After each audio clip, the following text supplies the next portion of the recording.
Alright, it's Taylor here, and today we're going to talk about exercises that can really help work the lower back and help prevent back pain in the future, because that's something that a lot of us suffer with and that I've actually suffered with a lot in the past, but I'll also get into that in just a few minutes.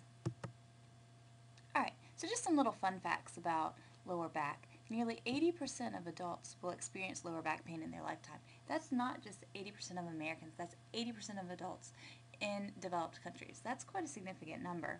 And according to the National Institute of Neurological Disorders and Stroke, exercise is the best prevention and treatment for back pain. Because think about it, we're sitting in a chair all day at work, or sitting on the couch watching TV, or lying on the couch, or many of us, even the pillows that we use, really put strain on our back. So we're all suffering from it. And it's just a really common thing. None of us really know how to pick up things. We're always moving too fast in the world to really think about the proper mechanics to bend over and pick something up. So that causes problems. So some common back problems for back pain: lack of fitness, being overweight, poor posture, and aging. That thing we're all scared of. Alright, so we are just not fit for daily activities. Lack of strength and poor conditioning obviously catches up with you. How often are you going to bend down and pick something up in your day, or twist to grab something real quickly? Once again, we're moving in such a fast-paced world, we don't really think about turning around to get something. A lot of times we'll just swing and go, and then all of a sudden you're like, oh my gosh, I just pulled my back out. If you lack fitness, then your back's going to suffer, and you're going to be in that 80%. It's going to lead to strains, knots, pulls, etc.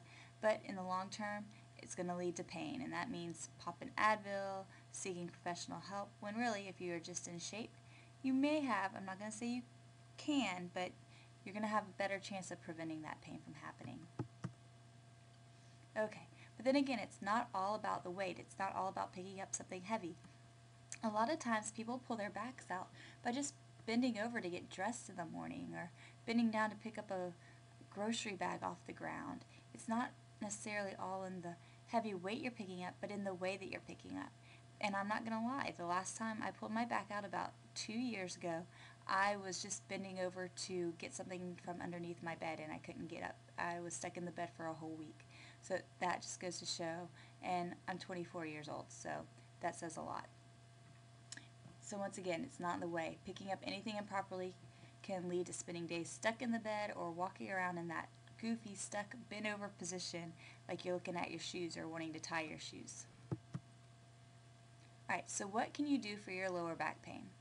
No matter which type of pain, whether you've been picking up something heavy, or all of a sudden finding yourself doing activities that you haven't done before and now you're experiencing some back pain, or you bent down and picked something up incorrectly, exercise is going to improve the back pain and make it less likely to occur in the future. Or if you've never had back pain before, it's going to help it be a preventative measure. Alright, so lower back exercises don't require heading to the gym. There are great exercises that you can do at the gym, but there's just as many healthy options that you can do at home. And I really suggest just starting the day doing them.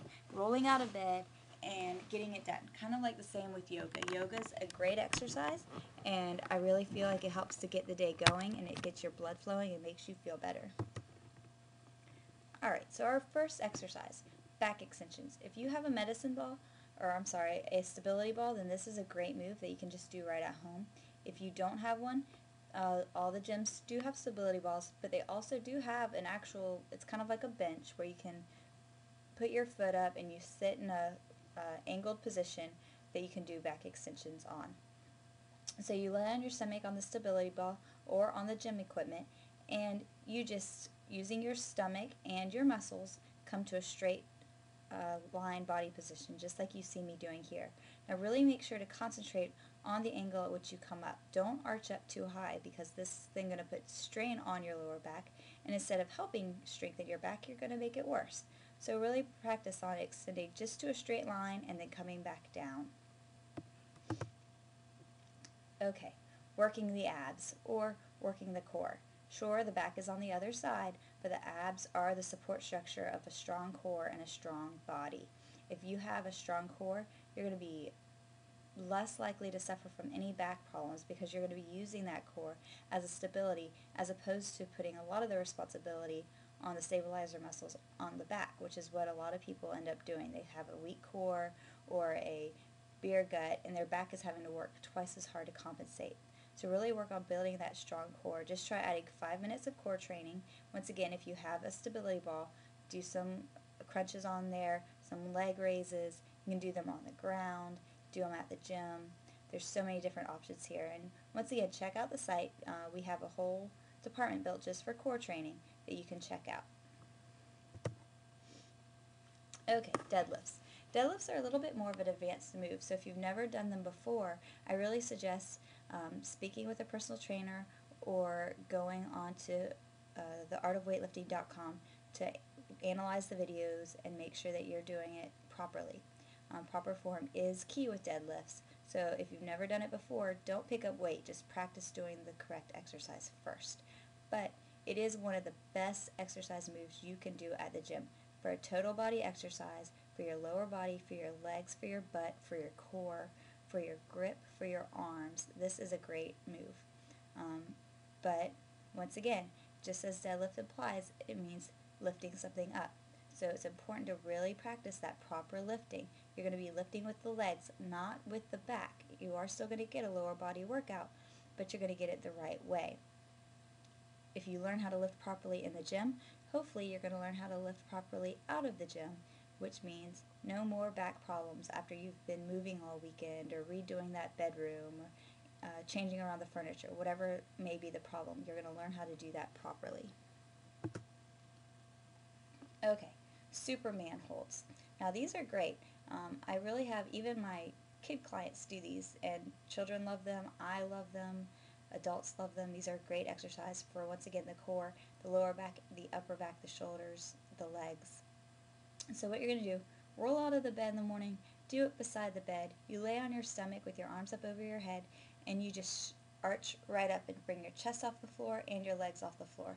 And try to hold it for about 15 to 20 seconds. Return, rest for about 20 to 30 seconds, and then do it 2 or 3 more times. Alright, really work on a controlled motion. You can practice doing some with your hands out straight over your head and then with your arms out straight to the side. Okay, number 4, don't forget about the total package. Work on your total body workouts so that you're getting strong all over. Don't concentrate on one muscle group. If you're having back problems, really work on keeping the legs straight and strong, since that's what you're going to be lifting with. Keeping the core strong, because that's what you need to start relying on more and putting more weight on, as opposed to putting a lot of pressure on your back. Your arms are important. Everything's important. So because your muscles work together. When one's not working properly or you're not working out one muscle group, another muscle is going to be trying to compensate for that weakness. So, and that's going to cause aches and pains in the future, not just in your back, but everywhere. Some examples of great exercises include rows, push-ups, pull-ups are amazing.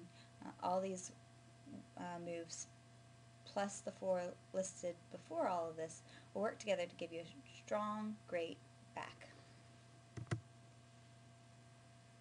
Okay, and then the one extra back fixer.